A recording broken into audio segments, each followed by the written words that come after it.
Um, and now let's continue back with Ken Roth's really stupid article that I really can't stand. That man. Oh my God, I hate him. A number of governments have cloaked their autocratic rule in the garb of democracy, only to strip away this thin disguise to the point of visibility in the recent years. A good example is Russia, which has hurtled towards the zombie democracy status in large part due to Alexei Navalny's repeated end runs around the Kremlin-managed democracy. First of all, does anyone know which is the major party in Russia that's the biggest opposite? Oh, it's the Communist Party. How many seats does Navalny's stupid Apple Party have? 0. So calling him an opposition is a little over the top. The Kremlin has long kept the opposition in check by manipulating public opinion. This reminds me of how when Hillary Clinton accused Putin of hacking people's minds. So, in other words, the democratic will is being expressed in Russia, I guess.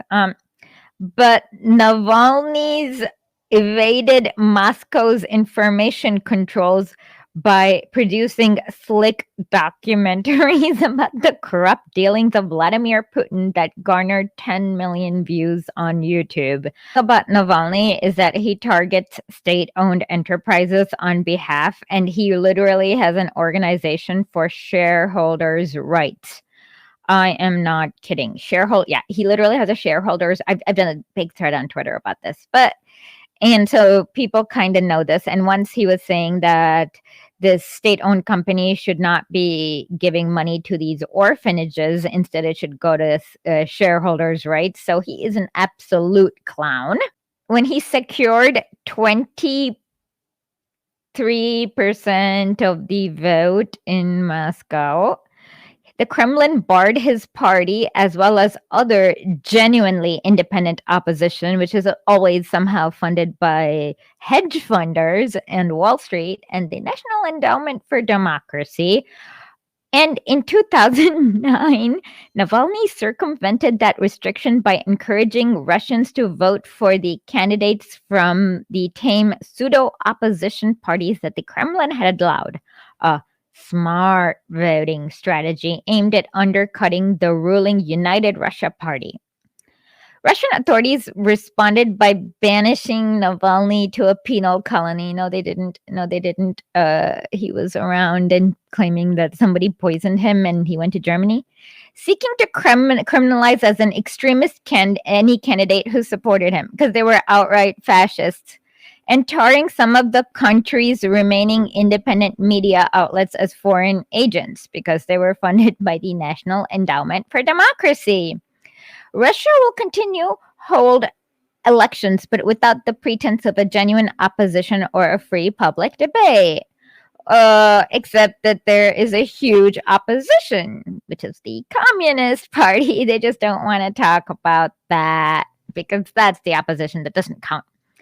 Putin's ideological bedfellows in Belarus and Hungary have taken their countries down a similar path towards zombie democracy in Europe. So how is this actually, you guys know that Viktor Orban, which is Hungary's leader, he was like the darling of the West. Let me see. Let me try to remember.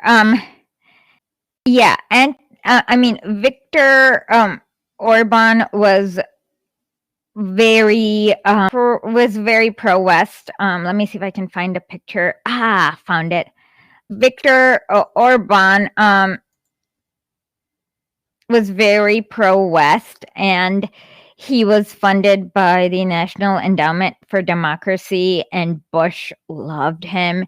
to the point where in 2001, Viktor Orban was given a medal of something. What's it called? Medal of Honor or something like that, or freedom, whatever. See, so I don't know what happened that made Viktor Orban like suddenly authoritarian. But